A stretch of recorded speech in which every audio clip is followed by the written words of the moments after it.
You know, YouTube, I'm sure that many of us have our New Year's resolutions for 2010. So I thought, why don't I share my 2010 resolution with you? What I want to do differently for 2010 is give my own take on films of the past by having some simple movie marathons throughout the year. Specifically, what I want to do is have my own reviews on film franchises that I've watched and let you know what I thought of them. So our first movie marathon for 2010 will be the X-Men film trilogy, starting of course with the first film, X-Men! Yeah, I know. Duh!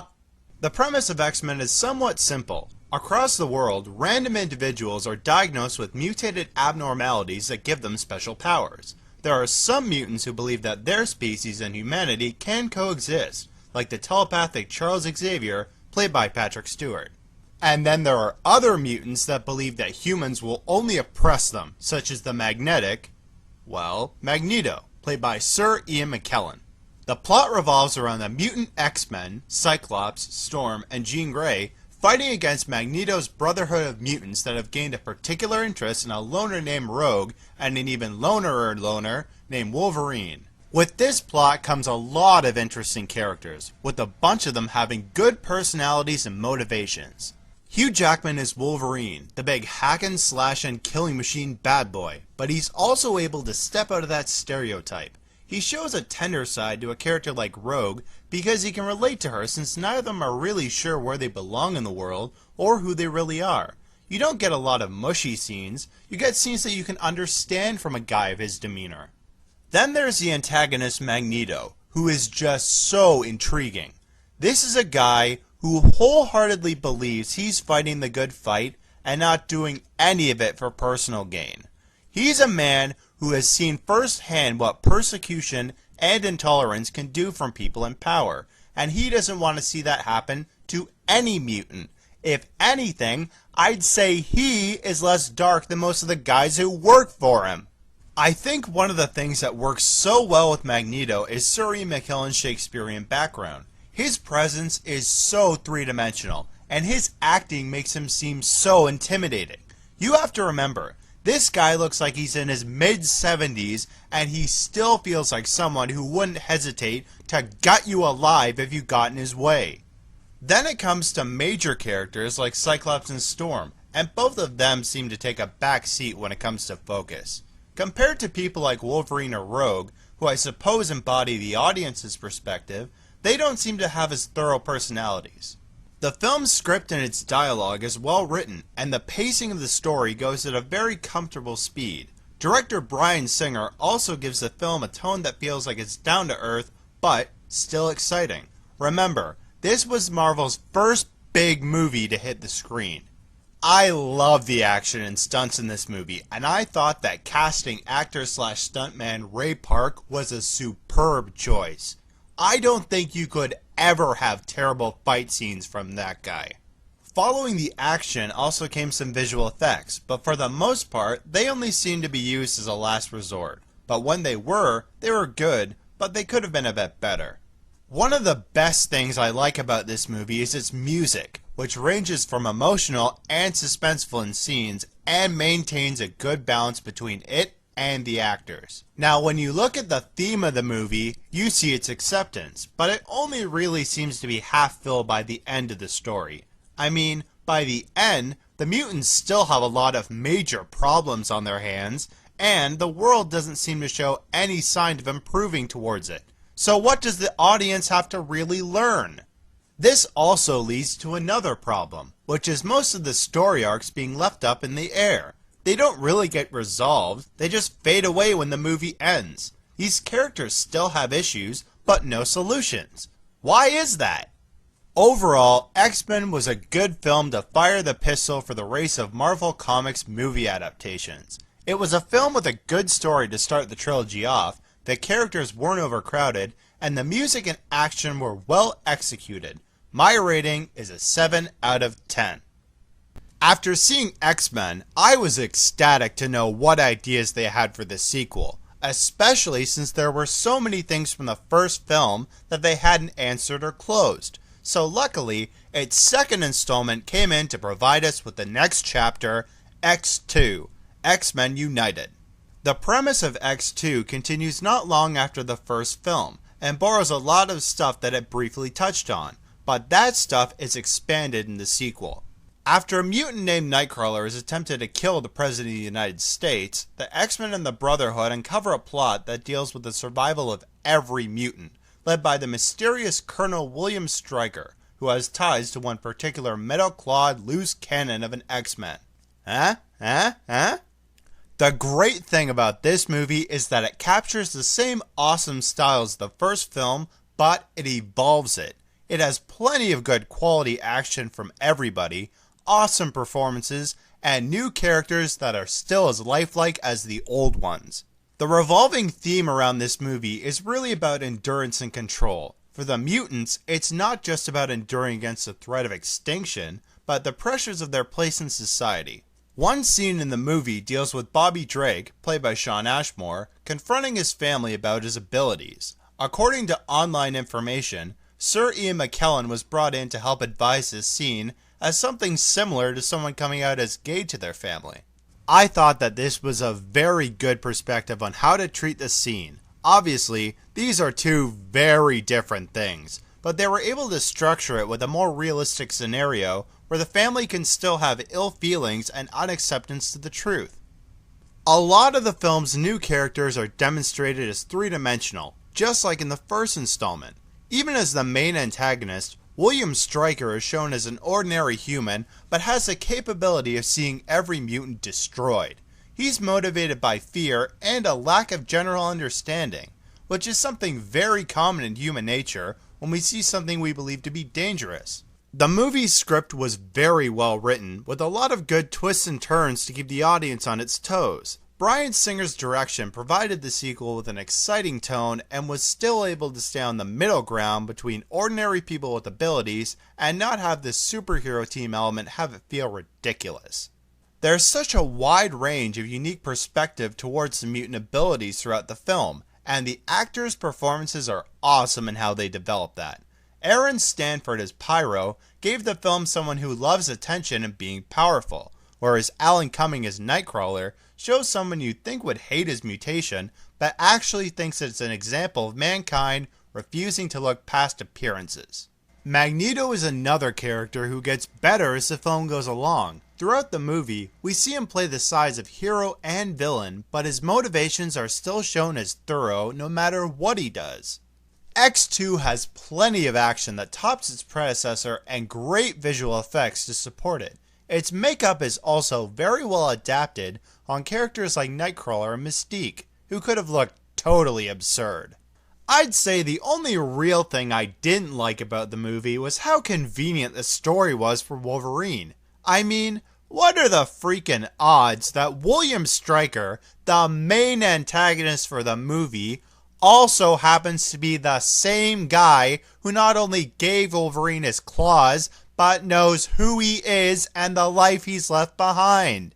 It's a cliche, but it's one you can tolerate for the sake of the movie's tone. Other than that, X2 is a film that helps close story arcs that the first movie failed to bring to an end, but it still keeps a bit hanging for a third round.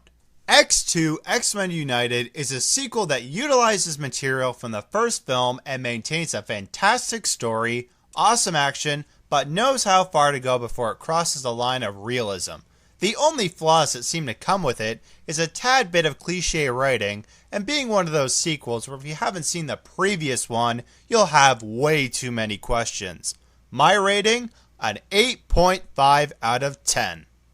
Well, YouTube, we're finally here at the end of my X-Men Trilogy marathon, and this third installment brings to life a recurring problem in film franchises that I think Hollywood should have learned by now after so many trilogy catastrophes. If you're gonna have a trilogy, either have the same director for all the movies or a different director for each of them.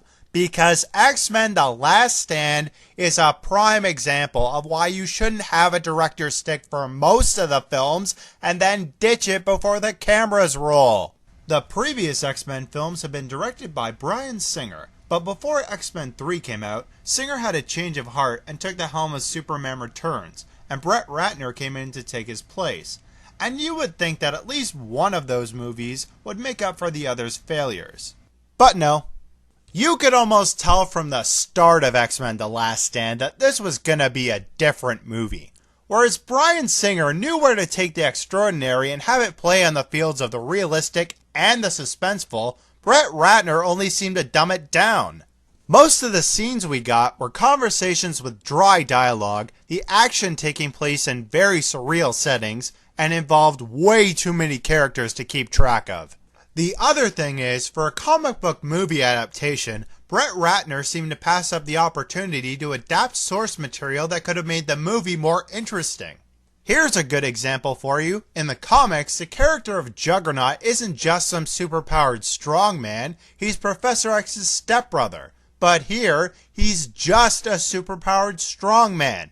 Why would you even pick a British actor for him if you're gonna purposely ignore any relation to these two characters? So the basic plot of the movie is that the problems of every mutant may be at an end when the government reveals they've developed a cure for the mutant gene that will remove their powers. Of course, some mutants are thrilled and others are infuriated. So Magneto and his army of mutants... You know what? I have to say something before I go on any further. Throughout this entire movie, the X-Men continuously say that Magneto has an army of mutants that will destroy everything. In fact, in the marketing for this movie, they show the mutants spread out in large numbers, and the trailer even says that Magneto has an army. Now, I guess this was an attempt to draw more people in. After all, if you thought a group or two of mutants was cool, imagine an army. But that's the thing. It isn't an army. There can't even be 100 people in this Brotherhood of Mutants. I wouldn't even call it an army if there was 100. I'd call it an angry mob. Now that's false advertising if I've ever heard it. As I was saying, Magneto decides he's going to destroy the cure at the source, which is a young mutant named Jimmy, who can neutralize other mutant abilities. As this happens, the X-Men discover that Jean Grey, a character who was supposedly killed off in the last movie, is alive and holds a new, more destructive personality called the Phoenix.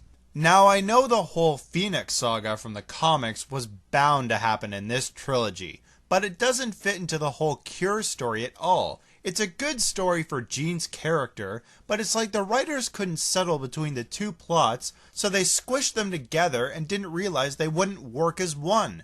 One of the things I notice about the direction is that it takes some of these characters that we've come to know very well over the last two films and makes them into people that just feel so different. Professor X is a lot more harsher in some scenes, Wolverine is a lot more sympathetic and emotional, and Rogue? Don't even get me started on Rogue. Look, I won't spoil much for you, but the ending of Rogue's story arc felt pretty cheap. It makes her character look like a coward. There's even some major characters from the previous films that have zero story arc and no character development whatsoever in this movie. People like Cyclops might as well have been written out completely. You didn't give him anything to do. But there was one new character that I really enjoyed, that being Hank McCoy, aka Beast, played by Kelsey Grammer. I love this character because it was a very thorough performance. Do you realize how ridiculous a big furry blue thing would look wearing a suit and tie and talking around other politicians? Well, Kelsey Grammer didn't feel ridiculous. He made Beast feel genuine. With that note, I will give Brett Ratner credit. You could tell that the guy was at least trying to make a good movie. He had a lot of weight on his shoulders after X2, and he was trying to fit into the same style as Bryan Singer's previous films. I just don't think it suited his own style. Brett Ratner was able to bring in some good visual effects and stunt scenes, as well as a lot of interesting story arcs. The only problem is, most of the arcs either didn't fit well, or were just flat out sad. I mean, come on! When I hear the words, "I can't believe we're not gonna fight for this school," I can almost picture the X-Men having a car wash fundraiser or a bake sale. The day I see Wolverine wearing a pink apron handing out brownies and cupcakes is the day I decide to pluck my eyes out with toothpicks. For X-Men's Last Stand, it did stand as a good decent effort for the trilogy, but like most third installments, it just grasped at way too many straws. Or, in a more fitting case, it grasped at way too many characters and way too many plot devices. I won't say that it's completely terrible, but it wasn't a very good movie either. My rating for X-Men The Last Stand is a 3.5 out of 10. Okay, I'm going to start this review off by just saying something up front. I was... let me try that again. I was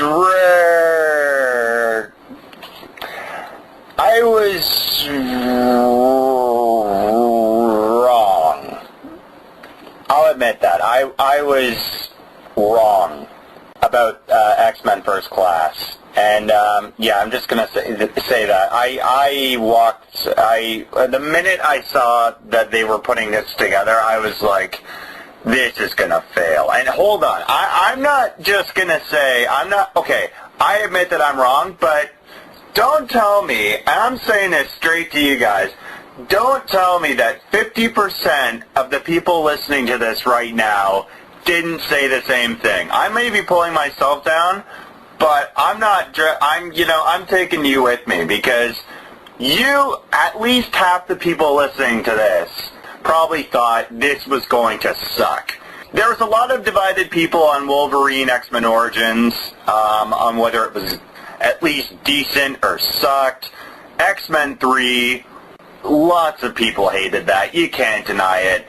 And this movie, just to name a couple of things of why people thought it was just going to, hit the bottom of the barrel. Keep in mind, this originally started off potentially a Magneto origin movie. Yeah. Why does Magneto get an origin movie as opposed to everybody else? And let's also keep in mind that they were originally going to put in a scene that was something like, people flying around like in Inception, in some kind of dream state. And by the way, where did that fit in? Where would have that fitted in this movie at all? I'm just thinking that, because they cut that entirely when they found out that Inception put that in. But I'm going to say that with X-Men First Class, the time setting of this movie, the comic book mythology, the powers, the characters, everything fit together brilliantly. Just really, it was a great movie. This is the origin story of the first X-Men team, the origins of Professor Xavier, Eric Lensher, a.k.a. Magneto, and a bunch of the other characters that we're familiar with in the X-Men, mythology. So it's back in the 60s, height of the Cold War. There's, mutants that are starting to come into power. And it's the first early days of the mutants race, and there's people who don't know what to do with their powers, and there's some people that know what to do with them but don't exactly have the best intentions, aka like Sebastian Shaw. And the thing that I noticed first of all is that, and this was when I was looking at the hairstyle, the set design, the costume design for this movie, first thing that I think about is 60s Bond movie. Very kind of Sean Connery, Roger Moore-ish influence. And don't tell me that, Sebastian Shaw was not modeled after a Bond villain, like one of the classic early ones, like, Ernst Strabo, Blofeld, Maximilian Largo. Just those guys, I don't know if it is Largo, actually. The guy with the eye patch. I'm a Bond fan, but I'm not that hardcore of a Bond fan. There's so much influence here that you can't ignore. The guy's got an expensive yacht. He's got the femme fatale. He wants to control the world. It's Bond villain classic 101. So yeah, that was where I thought, yeah, it could possibly work, and honestly, it did. And the historical setting, when I first saw that they were going to mix X-Men with the Cuban Missile Crisis, I was like, what the frig are you doing? Like, what does this have to do at all with X-Men?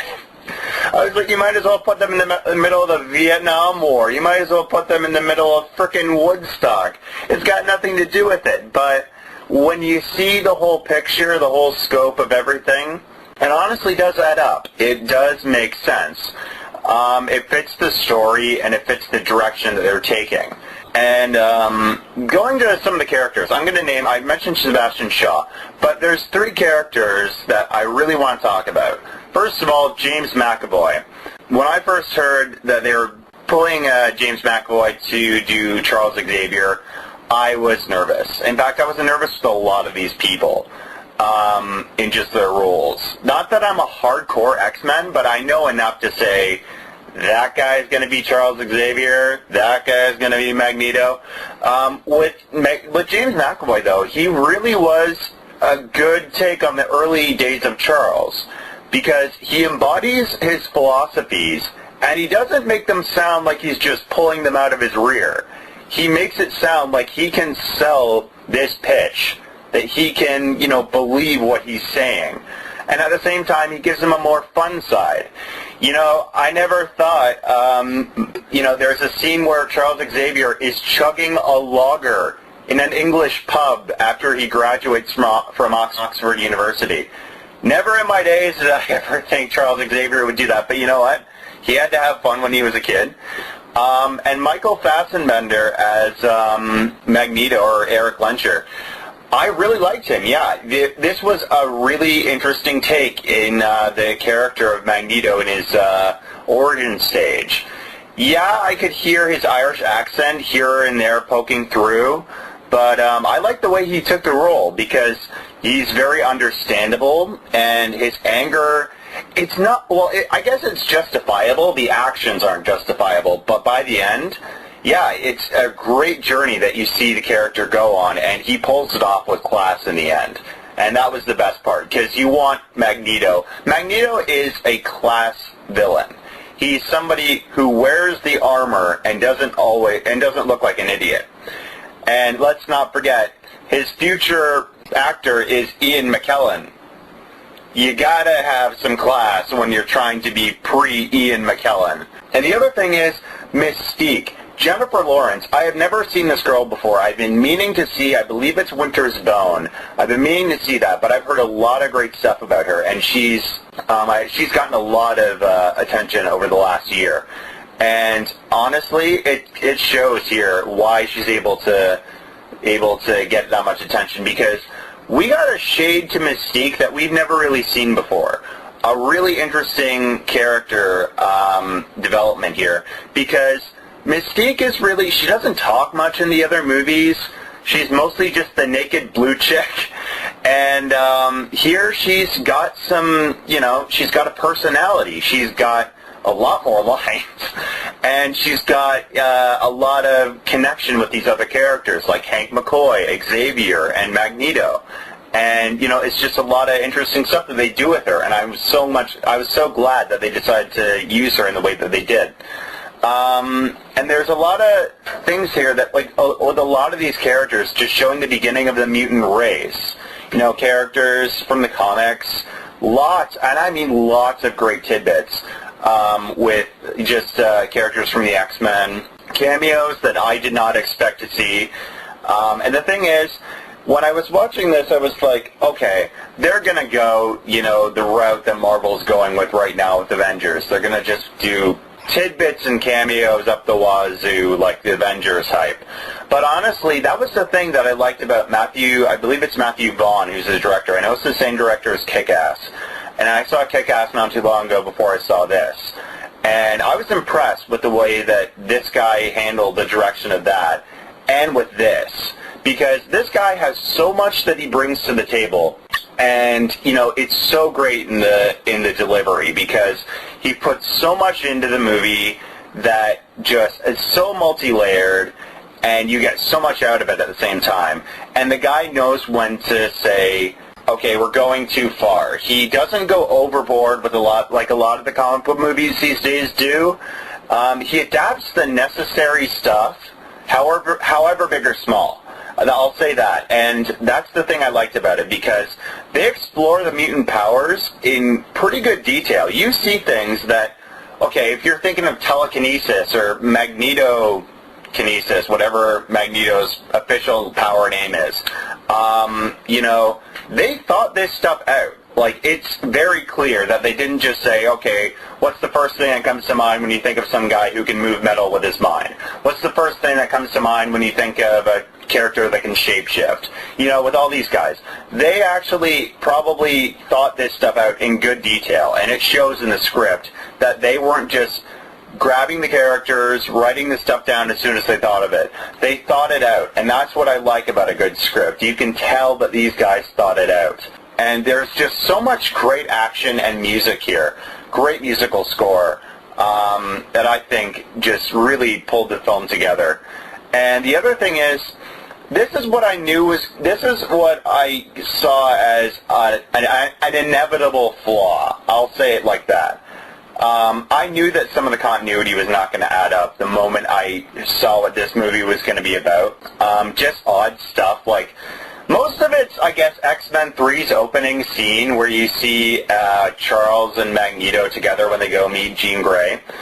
Frankly, I can pretend that movie is non-canon, so that's not that big of a deal for me. So if the continuity in that doesn't add up, but there is odd stuff that doesn't always, you know, knit together with the future events.